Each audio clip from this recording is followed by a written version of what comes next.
ओम शांति। 8 जुलाई 2023 के ईश्वरीय महावाक्य। पहले सुनते हैं मुरली के मुख्य पॉइंट्स। बाबा ने कहा, अभी तुम बच्चे जीते जी मरकर ईश्वर की गोद में आए हो। तुम्हें ऐसा बाप मिला है जो दुर्गति से सद्गति में ले जाते हैं। इसलिए बस एक बाप की याद में रहना है। ईश्वर का बनने के बाद फिर माया से भी लड़ाई होती है। अगर बच्चे श्रीमत पर चल याद नहीं करते हैं तो माया बाप से हाथ छुड़ा देती है और तकदीर पर लकीर लग जाती है। फिर बाबा ने कहा, विजय माला में 3-4 नंबर पर आने वाले अच्छे अच्छे बड़े मीठे बच्चे भी आश्चर्यवत भागंती हो गए हैं। इसलिए माया से सावधान रहना। बाप का बने हो तो कभी भी बाप को छोड़ना नहीं है। अब तुम्हें मातेला बच्चा बन जीते जी मरना है। मातेला वह जिनका सारा हिसाब किताब बाप के पास रहता है और बाप से पूरा लव होता है। इस समय सब आत्माएं मैली हो गई हैं, तो भगवान का फरमान है, यह अंतिम जन्म पवित्र बनो। अब प्रतिज्ञा करो, हम कभी विष नहीं पिएंगे। और लास्ट में बाबा ने कहा, तुम बच्चों के अंदर यह जोश रहना चाहिए कि जब तक हम स्वराज्य नहीं लेंगे तब तक सुख से सोएंगे नहीं। आराम तो हराम है। भविष्य सुखमय बनाने के लिए पुरुषार्थ अभी ही करना है। पवित्र बन पूरे विश्व को पवित्र बनाना है। और अब सुनते हैं महावाक्यों को विस्तार से। मुरली का सार। मीठे बच्चे, प्रतिज्ञा करो, जब तक सतयुगी स्वराज्य स्थापन नहीं हुआ है तब तक हम सुख की नींद नहीं सोएंगे। पवित्र बनकर सबको पवित्र बनाएंगे। प्रश्न, ड्रामा में कौन सी मौत होना भी जैसे संगम युग की रस्म है? उत्तर, विजयमाला में आने का पुरुषार्थ करने वाले अच्छे अच्छे बच्चे भी आश्चर्यवत सुनंती कथनती फिर भागंती हो जाते, अर्थात मर जाते हैं। ऐसी मौत भी संगम युग की जैसे रस्म बन गई है। श्रीमत पर न चलने से माया हरा देती है। बाप का बनकर हाथ छोड़ा तो गोया मर गया, तकदीर पर लकीर लग जाती है। गीत, दर पर आए हैं कसम लेके। ओम शांति। मीठे मीठे जीते जी मरने वाले बच्चों ने यह गीत सुना जो जीते जी कुर्बान हो गए हैं। सब तो कुर्बान नहीं गए हैं, नंबरवार पुरुषार्थ अनुसार जीते जी मरते हैं। जब कोई गोद में लेते हैं या अडॉप्ट करते हैं तो एक परिवार को छोड़कर दूसरे परिवार का बनते हैं। बच्चे जानते हैं हम आसुरी परिवार से मरकर अभी ईश्वरीय परिवार के बने हैं। ईश्वर ने आकर गोद में लिया है। अज्ञान काल में कोई ईश्वर की गोद नहीं लेते हैं, धर्म के गुरु की गोद ले लेते हैं। जैसे वल्लभाचारी श्री कृष्ण के मंदिर में बच्चे को श्री कृष्ण की गोद में देते हैं, परंतु वह तो है जड़ चित्र, इसलिए फिर ब्राह्मण पुजारी गोद में ले लेते हैं वैष्णव बनाने के लिए। ऐसे गोद में तो बहुत लेते हैं। बच्चे जानते हैं बरोबर उनकी गोद लेते हैं जो होकर गए हैं। जैसे क्राइस्ट की गोद लेते, कोई इब्राहिम की गोद लेते। कब होकर गए हैं वह फिर कब आएंगे, यह सिर्फ तुम बच्चे जानते हो। अभी तुम जीते जी मरे हो, तुमको एक बाप की याद में रहना है। लौकिक बाप के बच्चे गोद में आते हैं, बाप मर जाता है, बाकी बच्चे रह जाते हैं। यहाँ तुम ऐसे बाप की गोद में आए हो जो बाप तुमको इस मृत्यु लोक से अमर लोक में अथवा दुर्गति से सद्गति में ले जाने वाला है। मनुष्य मात्र का सद्गति दाता एक ही है। ऐसे नहीं कि सद्गति सिर्फ तुमको मिलती है। सद्गति तो सबको जरूर मिलती है, परंतु ड्रामानुसार किसको सतो प्रधान, किसको सतो, किसको रजो तमो सदगति मिलती है। भल तमो में आते हैं तो भी पहले आने से दुख नहीं भोगते, पहले सुख जरूर भोगना है, अंत में तो सभी दुख भोगते हैं। बाप कहते हैं कि सदगति दाता पतित पावन मैं एक ही हूँ। पहले पहले जो आत्माएं आती हैं वे सुख भोगती हैं, फिर दुख में आती हैं। तुम भी नंबरवार पुरुषार्थ अनुसार पहले सतो प्रधान फिर सतो रजो तमो में आते हो। तुम भी नंबरवार सदगति को पाते हो। मुख्य 8 दाने गिने जाते हैं ना। अब तुम सब द्रौपदियां हो, बाप के बने हो, तो बाप को कभी छोड़ना नहीं है। परंतु श्रीमत पर याद नहीं करते हैं तो फिर माया हाथ छुड़ा देती है। गोद तो ली, शुरू में चलते आए। अच्छे अच्छे बड़े मीठे बच्चे जिनको विजयमाला में 3-4 नंबर में रखते थे, वह भी आश्चर्यवत भागंती हो गए। यह भी इस संगम युग की रस्म रिवाज है। आश्चर्यवत सुनंती कथंती मरंती, यह होता रहेगा। कहेंगे ड्रामा में इनका यह मौत था, बाप का बनकर फिर हाथ छोड़ा तो गोया मर गया।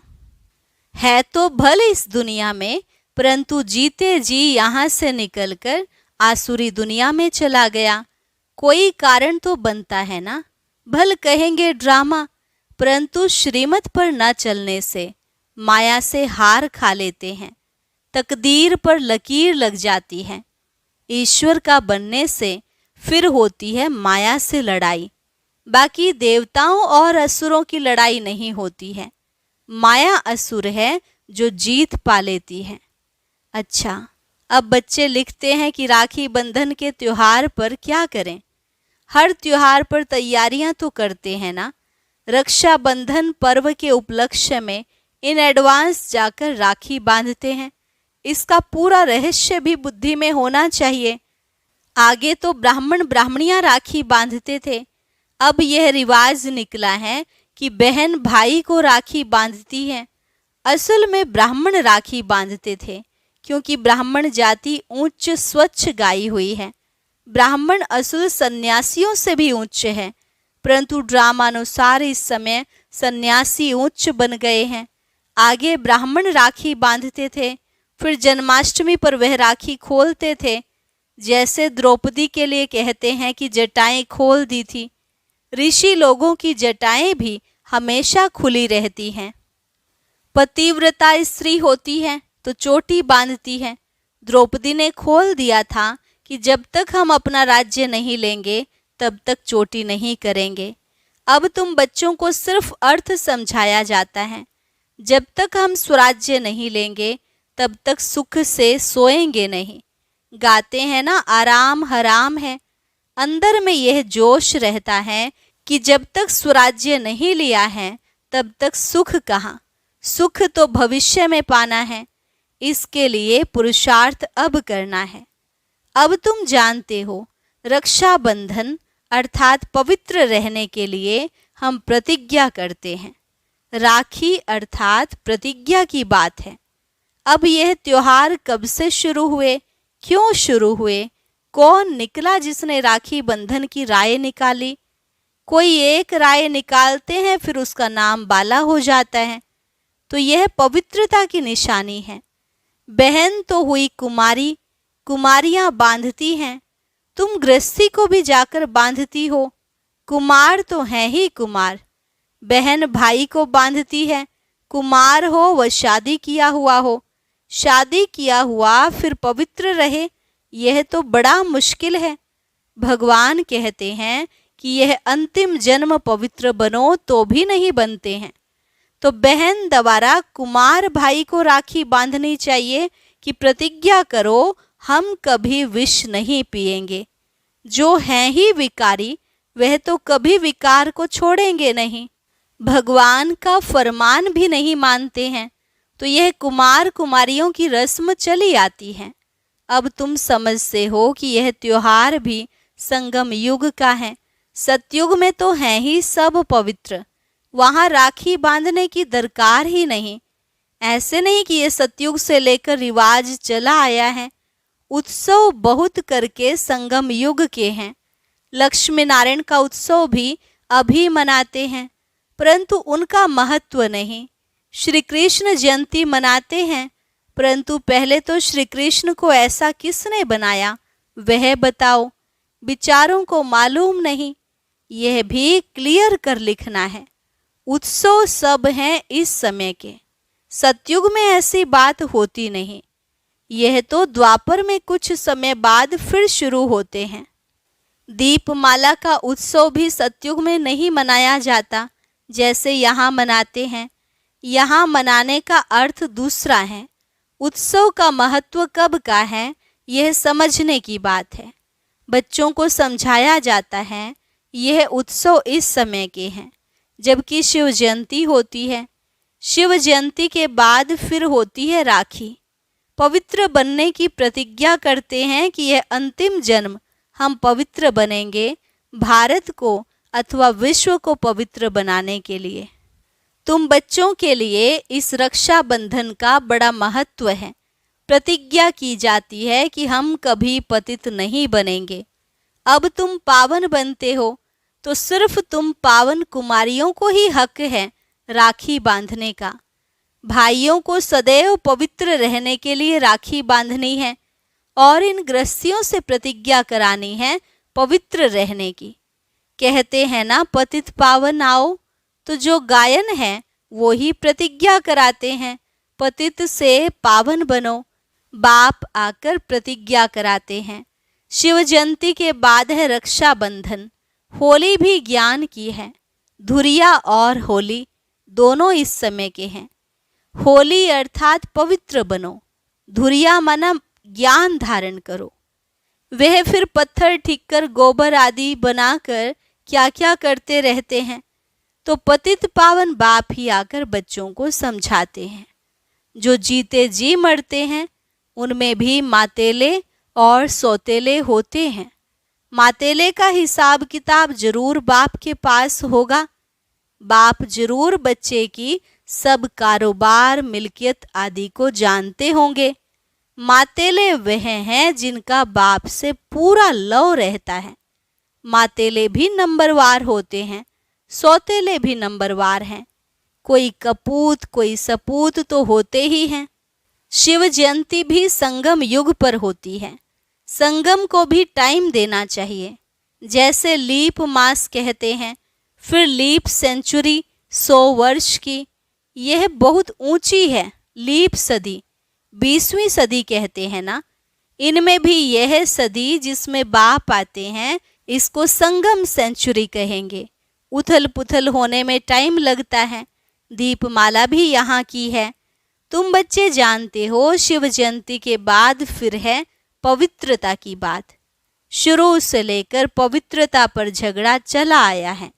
पवित्रता के साथ ज्ञान और योग की होली धुरिया साथ साथ है। बाप की याद भी अच्छी रीति चाहिए। ज्ञान का धुरिया भी चलता रहता है।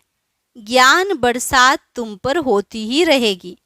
पवित्रता पर ही झगड़ा चलता है।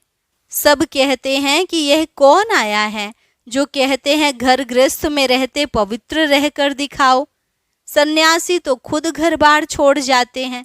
गोपीचंद राजा की भी कहानी है। उनसे पूछा गया तुमने राज्य भाग्य क्यों छोड़ा? बोला प्रभु मिलन के लिए छोड़ा है। इस पर गीत भी अच्छे अच्छे गाते हैं। यहाँ तो गृहस्थ व्यवहार में रहकर पवित्र रहना है। पवित्रता पर ही सारी खिटपिट होती है। अब रक्षाबंधन है पवित्र बनने बनाने का यादगार पर्व। यहाँ देखो छोटे छोटे बच्चों को भी साक्षात्कार होते हैं। अब छोटे बच्चे ने क्या भक्ति की, बाबा ने झट सबको साक्षात्कार करा दिया। तो समझते थे जादू है। इसको कहा जाता है शिव बाबा के चरित्र। बैठे बैठे गुम हो जाते थे, यह भी ड्रामा ही कहेंगे। एक दो को देखा और ध्यान में चले गए। ये सब चरित्र परम पिता परमात्मा के हैं, श्री कृष्ण के नहीं। श्री कृष्ण का नाम ले सारी बदनामी की है। भागवत में क्या क्या लिख दिया है। श्री कृष्ण सतयुग का प्रिंस, उसने चीर हरे यह किया। ऐसे चरित्र तो गाए नहीं जाते।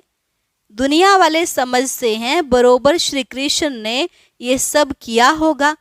फिर कहते हैं कि श्री कृष्ण के शरीर में आत्मा आई होगी जिसने ज्ञान सुनाया होगा, परंतु ऐसे तो हो नहीं सकता। वह तो प्रिंस नामी ग्रामी था। फिर रथ दिखाते हैं, रथ में श्री कृष्ण दिखाते हैं। घोड़े गाड़ी पर बैठ पाठशाला चलाई जाती है क्या? यह है राजयोग की पाठशाला। कहाँ उन्होंने युद्ध का मैदान दिखाया है और कहाँ तुम्हारी यह युद्ध। यह है माया पर जीत पाने की युद्ध। तो तुम बच्चों को रक्षाबंधन पर समझाना है। रक्षाबंधन अर्थात पतितों को पावन बनाने के लिए स्वयं परमपिता परमात्मा आए हैं।